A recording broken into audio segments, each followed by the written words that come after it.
Antum bukain aja. Nah. Ini ada pertanyaan. Afwan Ustadz, semoga Allah selalu jaga Ustadz. Tadi disinggung soal riba. Orang tua saya kredit rumah. Saat itu saya belum belajar sunnah, orang tua juga. Sekarang kredit tinggal 2 kali bayar lagi. Apa boleh saya lunasin? Wajib dilunasin jamaah. Bukan boleh, utang itu antum. Antum dosanya dosa ribanya, tapi wajib antum lunasin. Itu utang. Kecuali antum ngomong sama pemiliknya, Mas ini saya sudah bayar sebenarnya lunas. Tapi karena ini masih sisa riba nih. Ana sebenarnya gak ingin bayar. Tapi kalau ana gak bayar ntar dijabel tuh rumah. Diambil itu rumah. Ana mau bayar tapi Mas yang nanggung, ini riba nih. Masuk neraka Mas nanti. Insya Allah. Iya kalau dilunasin, lunasin jamaah. Kalau memang ya gimana? Memang sudah menjadi tanggungan ya. Tapi kalau kita bisa ngobrol sama dia ini riba macam-macam. Tapi kalau dia tetap maksa minta ya kita bayar, kita berlepas diri di sana. Taib. Wah antum.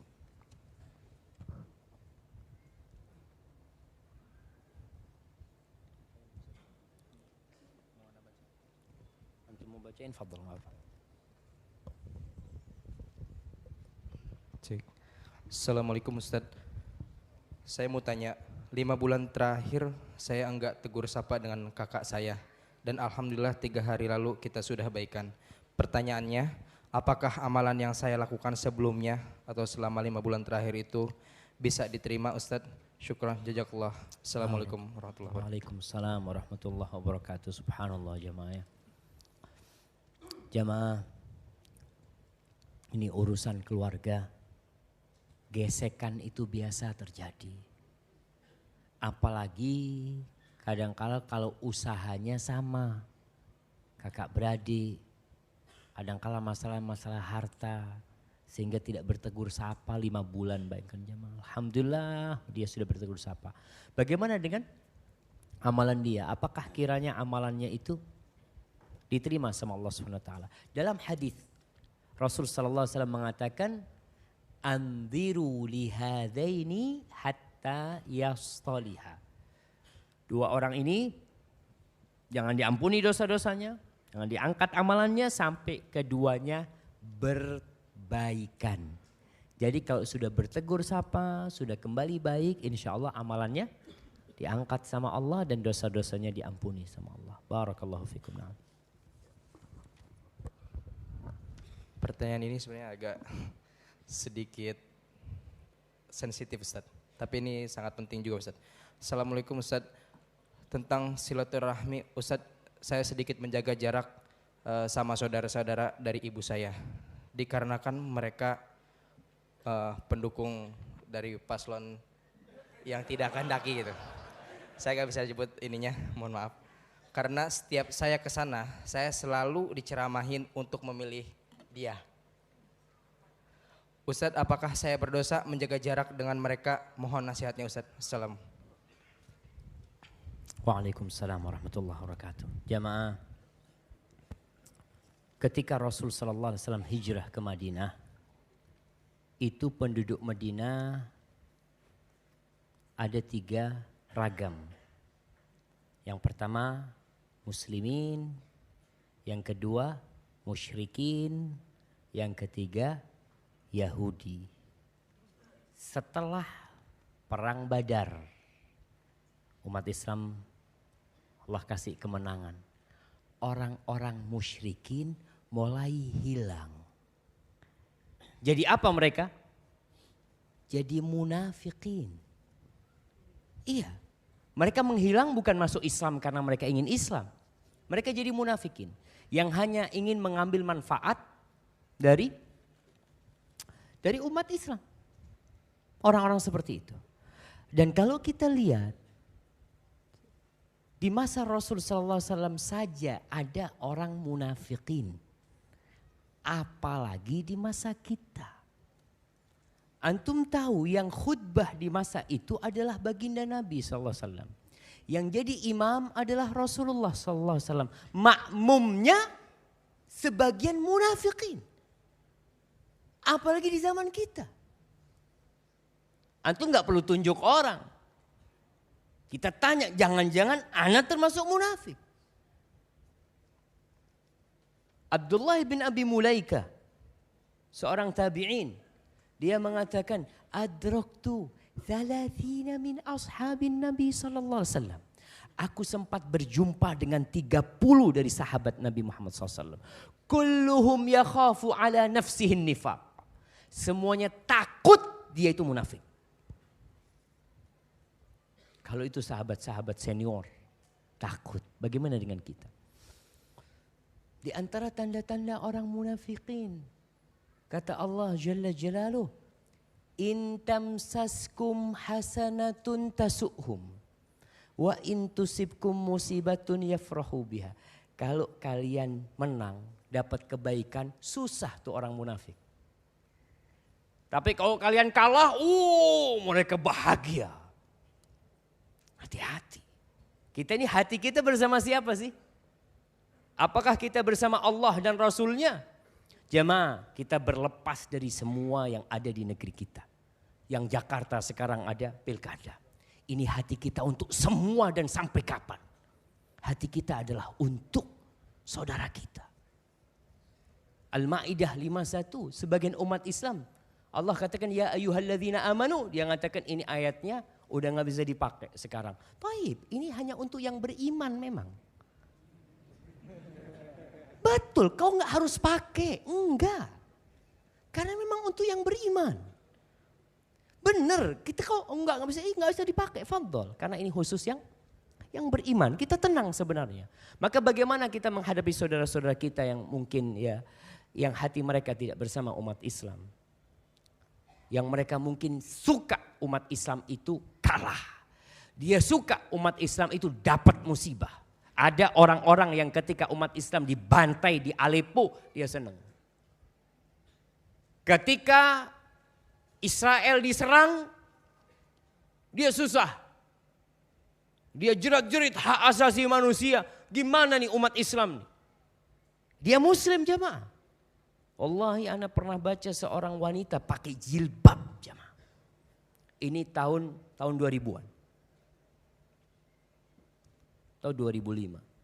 Seorang wanita pakai jilbab. Dia tobat akhirnya. Ana baca tulisan dia. Dia mengatakan ana nih pakai jilbab. Ana pakai jilbab. Tapi ana benci sama orang yang pakai jilbab. Bayangkan.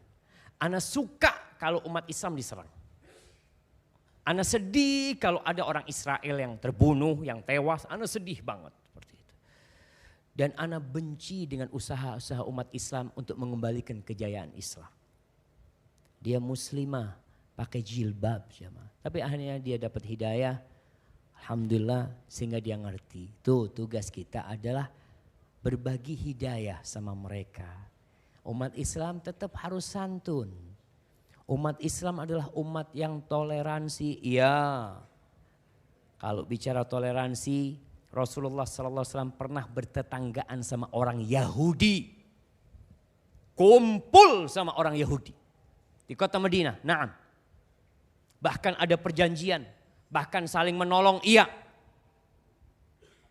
Tapi mereka berkhianat. Tatkala mereka baik, kita baik. Tatkala mereka berkhianat, afwan. Mereka dibantai sama Rasul sallallahu alaihi wasallam ketika perang Bani Quraidah. Karena mereka berkhianat kepada negeri yang mereka bangun bersama, yaitu kota Madinah pada waktu itu. Mereka dibantai. Umat Islam toleransi, toleransi. Umat Islam pernah hidup di Palestina. Bahkan orang-orang Yahudi ketika Islam datang disambut sama mereka. Karena ini Islam datang akan memberikan kebebasan beragama kepada orang Yahudi. Ketika Palestina di bawah kekuasaan Romawi, itu Yahudi dihinakan. Di Masjidil Aqsa itu ada batu yang diyakini batu itulah kiblat pertama. Yang sekarang ada kubah yang emas, tuh. Artinya orang di dalam tembok Masjidil Aqsa itu kalau sholat semua menghadap ke tempat itu. Dulunya. Mereka menghadap ke tempat itu. Di masa Romawi itu jadi tempat sampah dan tempat buang darah-darah haid. Orang Yahudi tidak bisa berbuat apa-apa karena penguasanya Nasrani pada waktu itu. Ketika Umar bin Khattab datang, itu tempat dibersihkan sama Umar bin Khattab radhiyallahu taala anhu. Dan tidak ada satupun gereja yang dihancurkan, enggak ada jamaah. Tapi berbeda ketika yang berkuasa orang-orang Nasrani, kita lihat Andalusia. Maka kalau orang berbicara toleransi, kita harus toleransi, na'am. Tapi jangan kita aja yang disuruh toleransi. Kita udah dari dulu diajarin toleransi, bahkan kitab kita ada nih masalah toleransi. Di surat Al-Mumtahanah ayat 7-8 situ Allah jelaskan la yanhakumullahu 'anil ladzina lam yuqatilukum fiddin. Kita toleransi, na'am. Tapi yang terjadi di Andalusia. Andalusia habis Islam itu jam. Habis Islam itu. Tidak masjidnya, tidak sekolahannya, tidak manusianya. Padahal 800 tahun Islam di sana. Dan kejadian terakhir di Eropa di mana? Di Bosnia, di Serbia. Kita lihat di sana saudara-saudara kita. Seorang wanita berkerudung di Amerika, dia cerita, Ustadz, anak ketika ngisi bensin Ustadz dipepet sama anak-anak muda. Dikatakan kau pulang ke negerimu. Kau pulang ke negerimu. Mana toleransi? Kalau katakan itu kan oknum, ya sama. Sebagaimana katakan oknum, ada oknum umat Islam tidak toleransi, iya saya sepakat. Tapi agama Islam jangan suka dipojokkan terus, dikatakan intoleransi. Kau nggak tahu tuh Quran. Kadang-kala yang mengatakan intoleransi ini muslim jamaah. Maka bagaimana kita menghadapi saudara-saudara kita yang mungkin hatinya tidak bersama umat Islam, ya kita kasih nasihat. Kalau dikatakan antum jaga jarak, ya kalau antum jaga jarak membuat dia lebih baik nggak ada masalah. Tapi kalau antum jaga jarak dia semakin jauh, mungkin antum perlu tarik dia. Nggak paham dia jemaah. Bayangkan Rasul sallallahu alaihi wasallam itu dilemparin batu sama orang Taif. Dilemparin batu, apakah beliau mendoakan kehancuran buat penduduk Taif? Enggak. Kita disakitin sedikit, Allah mudah-mudahan dihancurkan. Allah Akbar. Nggak kayak gitu muslim tuh. Doanya baik. Doanya baik. Apa sekarang pahala yang kau dapatkan? Kalau fulan itu masuk neraka gara-gara doamu. Gak ada gunanya. Tapi apa yang kau dapatkan? Ketika fulan dapat hidayah gara-gara doamu. Allahu Akbar. Semua sholat yang dilakukan fulan. Semua ibadah yang dilakukan fulan. Kau dapat bagiannya. Maka umat Islam doakan kebaikan. Itu saudara-saudara gak perlulah celah mencela. Aduh jamaah. Rasul sallallahu alaihi wasallam itu para sahabat dilarang untuk mencela Tuhan-Tuhannya orang kafir. Supaya mereka tidak balik mencela Allah nantinya. Mereka itu sudah tercela, gak perlu kau cela. Kalau kau cela akhirnya mereka mencela yang tidak tercela. Akhirnya Islam dicela, Allah dicela, siapa penyebabnya? Kita penyebabnya. Maka antum yang nulis di mana macam hati-hati, nggak perlu cela mencela. Bahkan Rasul sallallahu alaihi wasallam mengatakan laisal mu'min bitta'an walal la'an walal fahish walal badhi. Muslim tuh, mukmin tuh kata Nabi sallallahu alaihi wasallam tidak suka mencela, tidak suka mencaci, omongnya nggak kotor, omongnya nggak keras dia itu. Itu mukmin. Maka kita dalam kondisi seperti ini, anak katakan tadi, Islam menang itu bukan karena jumlahnya. Kita jangan bangga dengan jumlah kita. Wallah kalau Allah mau hancurkan kita, Allah hancurkan seperti ketika perang Hunain. Jumlahnya banyak tapi gak ada harganya. Hadza wallahu a'lam bishawab. Nah. Selanjutnya Ustaz. Assalamualaikum Ustaz. Bagaimana cara mengkodok puasa yang belum dilunasi tapi sudah masuk Ramadan selanjutnya? Yang kedua, bolehkah puasa setiap hari untuk mengkodoknya? Maksudnya mungkin sebelum bulan puasa datang. Nah, iya jemaah. Ini orang kadang-kala lupa sama utang akhiratnya.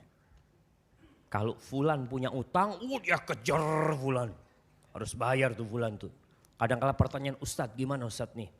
Fulan nih punya utang udah 2 tahun Ustaz. Apa anak ikhlaskan atau anak minta terus Ustaz? Subhanallah. Tapi ketika utang Allah antum lalangin. Gimana sikapnya? Ya kalau antum sampai masuk bulan Ramadan, antum belum bayar utang ya antum banyak tobat istighfar. Nanti bayar setelah itu. Bayar setelah itu. Bolehkah kita puasa tiap hari? Ingat Sya'ban gak boleh kita puasa tiap hari. Artinya full 30 hari atau 29 hari gak boleh. Tapi kau mau puasa bayar, silahkan kau bayar. Bayar puasa itu kalau memang harus nyambung 20 hari gak apa-apa kau puasa 20 hari menyambung. Tapi kalau 30 hari jangan. Hadza wallahu a'lam bissawab. Ini berhubungan dengan internet Ustaz. Assalamualaikum warahmatullahi wabarakatuh. Ustaz, saya mau tanya, tadi Ustaz menyinggung soal menggunakan internet, buka FB, Twitter dan lain-lain. Berjam-jam tapi tidak buka Al-Quran. Saya mau nanya, saya bekerja di bidang media sosial, yang kerjaan harus menggunakan FB paling tidak 8 jam satu hari. Lalu bagaimana Ustaz untuk menghadapi bulan Ramadan yang hanya berkisar 40 sampai 41 hari lagi? Waalaikumsalam warahmatullahi wabarakatuh. Waalaikumsalam warahmatullahi wabarakatuh. Ya kalau kita bicara dia tadi sebenarnya kita tidak bicara cuma FB jamaah. Cuma internet atau Twitter lainnya, waktu. Ada orang yang 8 jam juga gak pegang Quran. Sama, pegang apa? Pegang karcis. Ada orang yang kerjanya di mana? Di karcisnya tol, set. Berapa jam? 8 jam juga dia. Cuma kerjanya gitu. Tapi kalau itu memang kerjaan artinya bukan pilihan. Ada yang pilihan nih. Kita bisa milih nih, itu saat kerjaan. Ana memang dalam artian ya ana rezekinya di sana. Oke, kau kan masih ada waktu 16 jam. Sekarang kau punya waktu 16 jam. Masih dipakai buat buka FB. Kan seharusnya enggak. Jadi masalahnya masalah memanfaatkan waktu. Memang jamaah kadangkala kita untuk cari dunia 8 jam, untuk cari akhirat berapa? 1 jam udah banyak banget Ustaz. Alhamdulillah ana solawat dari tadi pagi 1 jam Ustaz. Masya Allah. Kau cari fulus dari jam 7 sampai jam 4. Kau cari akhirat cuma 1 jam. Itulah rahmat Allah subhanahu wa ta'ala. Jadi kayak tadi orang yang kerjanya di FB umpamanya dia bisa sambil mendengarkan Al-Quranul Karim. Umpamanya orang yang kerjanya di karcis. Kan ada orang kerjanya memang seperti itu. Dia bisa sambil mendengarkan ceramah. Dia sambil mendengarkan hal-hal lainnya yang bermanfaat buat dia. Manfaatkan waktu sebaik mungkin. Hadza wallahu a'lam bissawab. Masih banyak Ustaz. Assalamualaikum. Ana sudah berapa lama ngomong jamaah? Belum bosan ya Pak ya? Belum ya? Nah. Bosan Ustaz. Nunggu sampai bosan gimana Ustaz? Jamaahnya bosan. Gimana kalau ustadznya yang bosan? Assalamualaikum warahmatullahi wabarakatuh. Ustadz, semoga Allah selalu memberi kesehatan dan keberkahan. Amin. Ana mau bertanya Ustadz, bagaimana cara istiqomah dalam iman yang fluktuatif? Kadang iman begitu kuat, kadang juga maksiat. Padahal saya tahu itu berdosa. Jazakallahu khair. Jamaah, besok pagi itu kita punya kajian judulnya termometer iman. Kita akan bahas tentang masalah ya bagaimana iman itu yang naik turun supaya bisa ya kalau nggak bisa naik terus paling tidak pas turun nggak jeblok aja mah. Di antara cara-caranya ya paling tidak antum hadir kajian besok pagi. Hadir kajian. Artinya datengin kajian itu termasuk menambah keimanan. Antum lihat kadangkala kalau antum sendirian dan orang ketika jeblok imannya jangan sendirian. Jangan sendirian. Antum jangan sendirian di kamar, jangan. Jangan sendirian jalan-jalan, jangan. Kenapa? Ketika itu bisikan setan kuat dan nafsu antum menyambut. Bersambut nih. Kalau udah gayung bersambut, parah tuh turunnya iman. Tapi ketika antum ada teman, ada sohib, paling tidak antum mau ke tempat maksiat, janganlah. Ayo ke masjid aja. Aduh aku males, aku capek nih. Ayolah kalau gitu main futsal aja. Jadi diarahkan kepada yang yang positif. Kemudian di antara yang menambah keimanan, zikrullah. Zikrullah ini jamaah termasuk benteng keimanan kita. Orang yang senantiasa berzikir kepada Allah, syaitan tuh mau masuk nggak bisa. Bayangkan orang kalau masuk rumah baca bismillah, setan bisa masuk nggak? Nggak bisa masuk, dia tunggu di luar. Tapi sampai dalam ternyata setan ada yang nunggu di dalam jamaah. Iya, yang di luar nggak masuk, yang di dalam standby dia. Ketika makan nggak baca bismillah, ikut tuh setannya tuh. Bukan setan yang di luar, bukan. Setan yang memang ada di dalam tuh, posnya di dalam. Maka zikrullah kemana-mana ketika kita buka baju nih, yang menjadi penutup aurat kita sama mereka itu bismillah aja. Ketika antum buka baju tanpa bismillah, aurat antum dilihat sama mereka. Mereka itu ngelihat kita nggak ngelihat mereka. Dilihat sama mereka, Masya Allah nih. Maka zikrullah, banyak zikir. Itu termasuk amalan yang ringan sekali. Antum kalau disuruh gerakkan tangan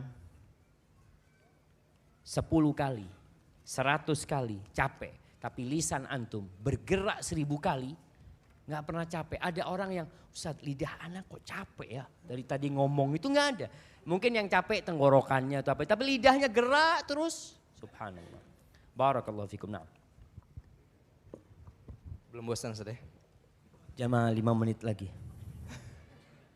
Anak soalnya harus lanjut kajian, suaranya buat yang di sono aja. Nah, suruh kesini aja Ustaz. Assalamualaikum warahmatullahi wabarakatuh. Rasulullah SAW pernah melarang salah seorang sahabat untuk khatam Al-Quran setiap hari karena ditakutkan tidak bisa mentadabburi isi Al-Quran yang dia baca. Bagaimana jika kita menargetkan untuk menghatamkan Al-Quran di bulan Ramadan, namun kita tidak mengerti artinya karena kita tidak bisa bahasa Arab? Jazakallah khair. Dia mau hatam tiap hari di bulan Ramadan. Hah? Wallahu a'lam. Masya Allah. Iya jamaah. Berkaitan dengan larangan hatam Quran kurang dari 3 hari. Ada larangan menghatamkan Quran kurang dari 3 hari karena dia tidak akan bisa memahami apa yang dia baca.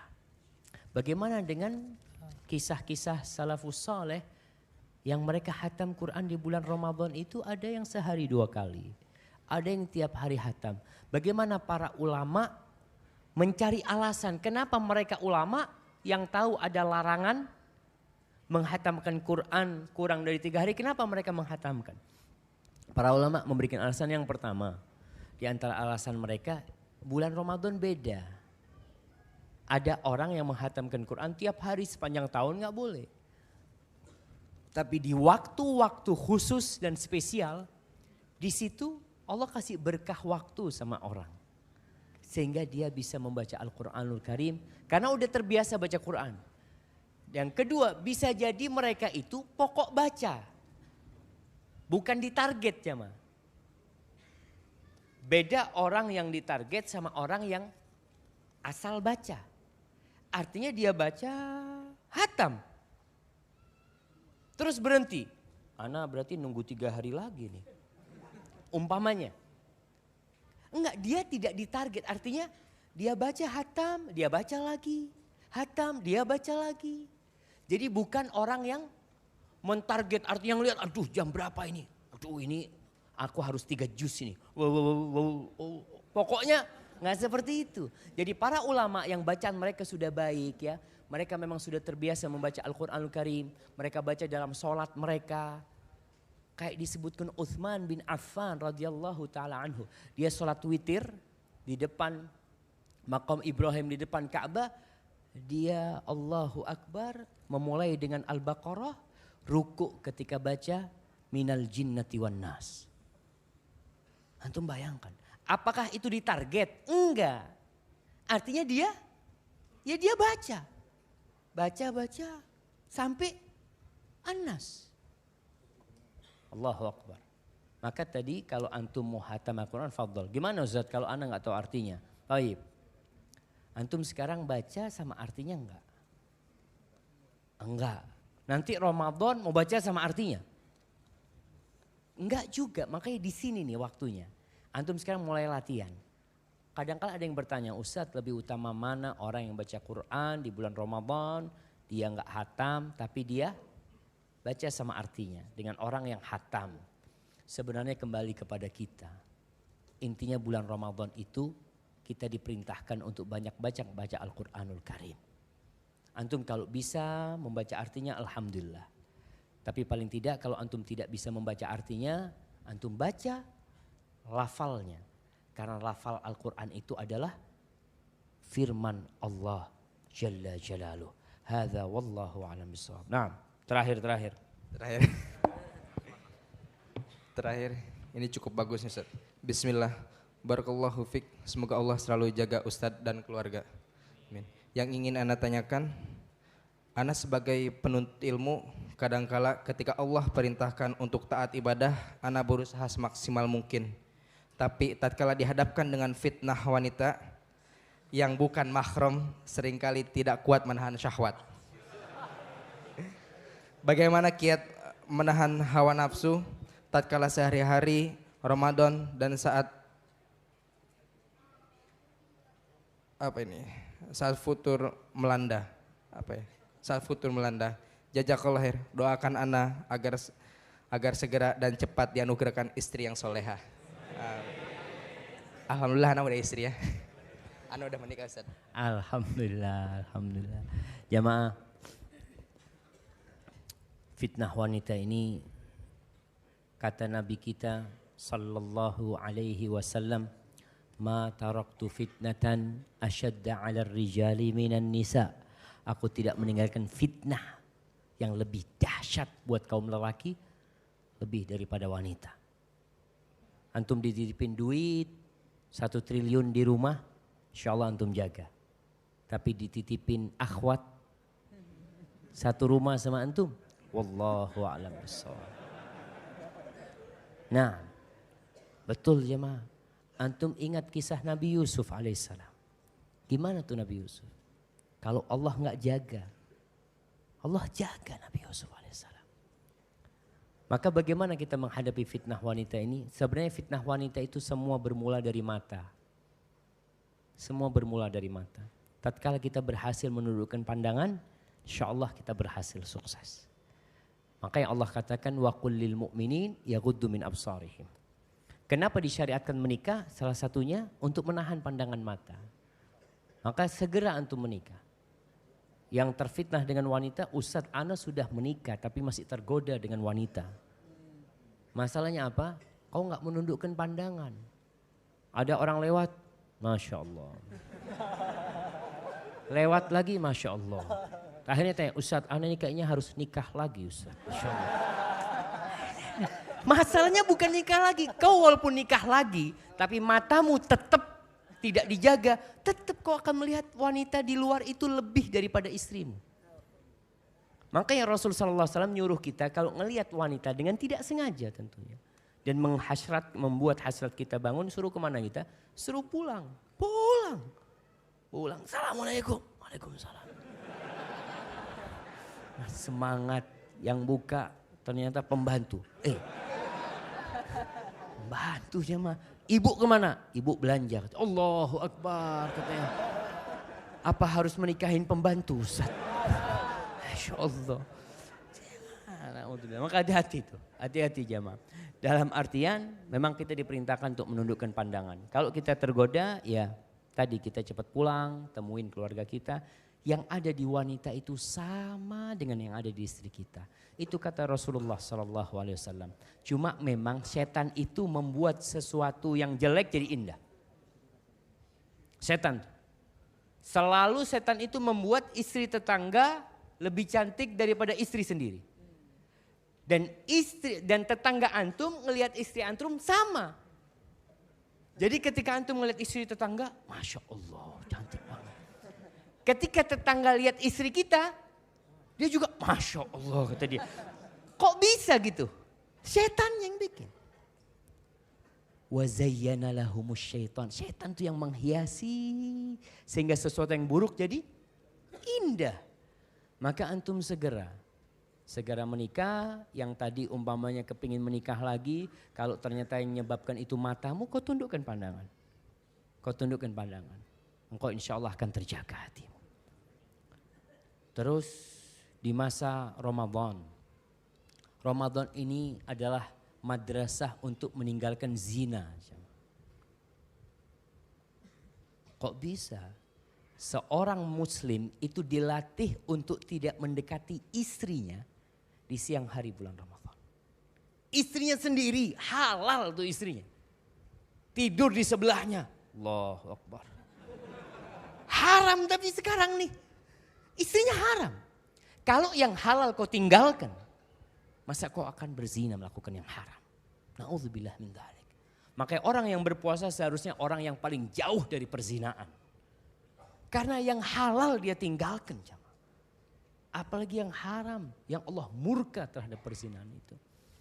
Hadza wallahu a'lam bishawab. Ana doakan semua yang belum menikah agar segera menikah dan mendapatkan istri yang soleh dan soleha. Yang sudah menikah mudah-mudahan disyukuri istrinya. Kalau dia bersyukur, Allah tambahin insyaallah.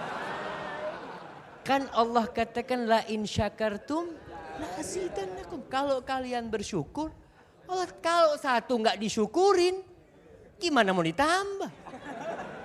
Maka syukurin yang satu, tinggal minta tambahan dari Allah Subhanahu wa taala. Hadza wallahu a'lam bishawab. Naam. Barakallahu fikum, jazakallahu khair jamaah. Terima kasih banyak atas kehadiran antum. Mohon maaf atas segala kesalahan apabila yang ana sampaikan benar itu dari Allah Jalla Jalaluh. Kalau ada yang salah dan kurang berkenan itu dari diri ana pribadi. Allah dan Rasul yang terbebaskan dari kesalahan itu. Subhanakallahumma bihamdika asyhadu an la ilaha illa anta astaghfiruka wa atubu ilaik. Assalamualaikum warahmatullahi wabarakatuh. Waalaikumsalam.